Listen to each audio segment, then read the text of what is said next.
अपना दिखता है क्या? हिंदू कोई धर्म नहीं है, हिंदू एक जीवन जीने की शैली है। हिंदू शब्द 5 अक्षरों से मिलकर के बना है। अंग्रेजी के 5 अक्षर है ना, HINDU। H for honest, I for intelligent, D for discipline, N for nationality, D for discipline, U for unity. ये 5 चीजें हमारे अंदर आत्मसात होनी चाहिए और उस उत्साह में उसको दिखना चाहिए। हमारा भवन कैसा हो, हमारा भोजन कैसा हो, हमारा भेष कैसा हो, हमारा भ्रमण कैसा, कैसे स्थान पर जाना चाहिए। और ये सब चीजें जब हमारे स्व में केंद्रित होंगी, हमें भोजन करना है तो हम अपना हिंदुस्तानी भोजन करेंगे। भेष हमारा जो हम वेशभूषा है हमारी, वो हिंदुस्तानी होनी चाहिए। ऐसे हमारा भवन दिखता है बाहर से, क्या स्वास्तिक का चिन्ह बना है, क्या तुलसी के पौधे लगे हैं, क्या गौ माता हमारे घर में है, क्या ऐसा भाव जब हमारे अंदर आएगा तो हमारा स्व जागृत होगा। और जब स्व जागृत होगा तो जो हम चाहते हैं कि भारत को हम कहाँ ले जाना चाहते हैं, विश्व गुरु बनाना चाहते हैं। भारत कभी सोने की चिड़िया था, हमने सुना भी है, गीत भी गाया जाता था कि जहाँ डाल डाल पर सोने की चिड़िया करती है बसेरा, वो भारत देश है मेरा। आज भी हमारे देश में सोने के बहुत बड़े बड़े भंडार हैं। अभी आपने सुना होगा पद्मनाभ स्वामी का जब मंदिर का कपाट खोला गया तो उसमें इतने सोने के भंडार थे, और ऐसे अन्यान्य मंदिरों में इतना सोना भरा पड़ा है कि हम विश्व को कई बार खरीद सकते हैं। आज जो हम जीडीपी की बात करते हैं कि हमारी जीडीपी बहुत गिर गई है, जीडीपी एंगर मेडिसन एक अर्थशास्त्री बाहर से भेजा गया, उसने यहाँ की आर्थिक अवमूल्यन किया, उसने जांच पड़ताल की, तो उसने पाया कि यहाँ का जो अर्थव्यवस्था थी ये 0 ईस्वी से लेकर के और 1500 ईस्वी तक, ये जो सकल घरेलू उत्पाद है विश्व का, उसमें हमारा योगदान 46% था। लेकिन जब अंग्रेज आए उसके पहले हमारी साक्षरता दर 100% थी। लेकिन जब लॉर्ड मैकाले शिक्षा पद्धति लागू हुई तो हमारी शिक्षा की जब हम साक्षरता की श्रेणी में अपने को गिनते हैं, तो जो उन्होंने हमें देश की आज़ादी मिली 1947 में, तो हम साक्षर में 14% रह गए। 100% थे, 14% बचे। जीडीपी 46% थी, कितनी परसेंट बची? 2% बची। तो किसने सबसे अधिक लूटा हमें? अंग्रेजों ने लूटा। और हम कहते हैं कि अंग्रेज ना आए होते तो हमारे देश का विकास ना होता। पढ़ते भी हैं, प्राचीन इतिहास में हमें पढ़ाया भी जाता है, हमारे महापुरुषों के बारे में बताया भी जाता है। रोमिला थापर एक प्राचीन इतिहास की लेखिका हुई, उन्होंने लिखा कि शिवाजी पहाड़ी चूहे थे, गुरु गोविंद सिंह आतंकवादी थे। ऐसा उन्होंने अपनी पुस्तकों में लिखा है। अगर हम बहुत बड़े महान हो जाएं, हम महानता के श्रेणी में उच्च शिखर पर पहुंच जाएं, और हम गांव में निकले और कोई हमारे पूर्वज के बारे में कहे कि आपके पिताजी चोर थे, तो हमारे मन में क्या भाव होगा? हीन भावना होगी ना। फिर हमारे अंदर जो हीन भावना होगी तब हम प्रगति नहीं कर सकते। इसलिए हमें संकल्प लेना है।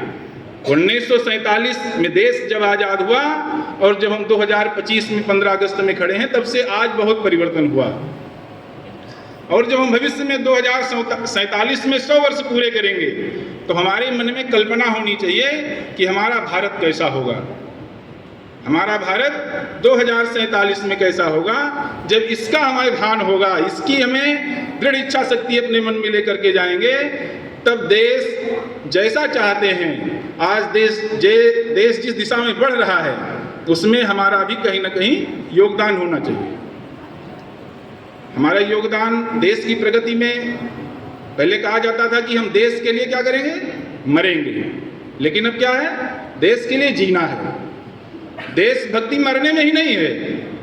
टोंटी का पानी खुला है और हम आते जाते देख रहे हैं, टोंटी का पानी बंद करना भी देशभक्ति है।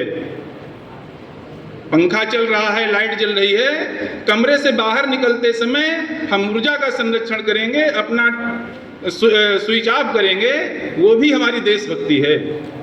कूड़ा कचरा यथास्थान फेंकेंगे, ये भी हमारे लिए देशभक्ति है।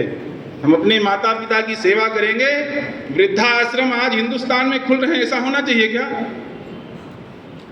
जहां हमारे लिए क्या है, माता पिता क्या है हमारे, कहते हैं वो प्रथम देव हैं।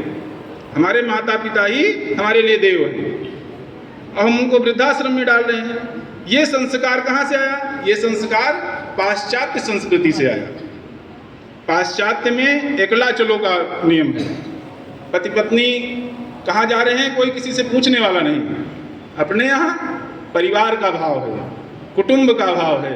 हमारा कुटुंब, हम कहते भी हैं कि वो अयम निजा परोवेति गणना लघुचेत साम उदार चरिता नाम तु वसुधैव कुटुंबकम। पूरी वसुधा हमारा परिवार है। हम अपना परिवार ही तो मानते हैं परिवार, ऐसा नहीं। हमारे लिए पूरी पृथ्वी हमारा परिवार है। हम जहाँ भी जाएंगे सबको अपने में समाहित कर लेंगे, ऐसा भाव हम में आना चाहिए। हम अपरिचित को परिचित बनाते हैं, फिर परिचित को मित्र बनाते हैं। ये भाव संगठन सिखाता है, और ऐसा हम में आना भी चाहिए। हम दूसरे विद्यालय से आए होंगे, फिर यहाँ हमें नए छात्र मिले होंगे, नए साथी मिले होंगे, हमने उनको मित्र बनाया कि नहीं बनाया? आज वो हमारे अच्छे मित्र हैं। ऐसा ही हम भारत को बड़ा करना चाहते हैं तो सबसे पहले हमें अपने को भी बड़ा करना होगा। अपने को बड़ा करना मतलब आर्थिक रूप से हम बड़े हो गए, ऐसा नहीं। हमारी सोच बदलनी चाहिए।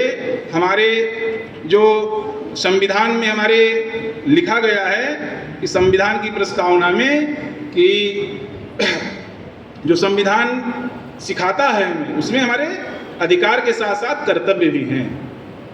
नागरिक कर्तव्य है, उसमें हमें क्या करना क्या नहीं करना, ये सब चीज़ें हमें शिक्षा देने वाली हैं। उसको पढ़ना चाहिए और उसको अपने में आत्मसात करना चाहिए। और जब हम उस दिशा में आगे बढ़ेंगे तब जा कर के हम जो अपने अंदर भाव भावना रखते हैं कि हमारा देश परम वैभव पर पहुंचेगा, तो उसके लिए 4 पंक्तियां कह करके अपनी वाणी को विश्राम दूंगा कि पथ का अंतिम लक्ष्य नहीं है सिंहासन चढ़ते जाना। पथ का अंतिम लक्ष्य नहीं है सिंहासन चढ़ते जाना, सब समाज को लिए साथ में आगे ही बढ़ते जाना। इतना आगे जिसका कोई छोर नहीं, जहाँ पूर्णता मर्यादा हो सीमाओं की डोर नहीं। 10 दिशाएं मिल जाती हों उस अनंत नभ को पाना। पथ का अंतिम लक्ष्य नहीं है सिंहासन चढ़ते जाना। इस भाव भंगिमा के साथ अगर आप अपने मन में इस बात को आत्मसात करेंगे तो जैसा हम चाहते हैं वैसा देश बनने वाला है, इसमें कोई दो राय नहीं है। 2047 में हम पुनः विश्व गुरु बनेंगे। भारत सोने की चिड़िया नहीं बनेगा, बल्कि भारत सोने का गरुड़ बनेगा। इस भाव के साथ हम अपनी वाणी को विराम देते हैं।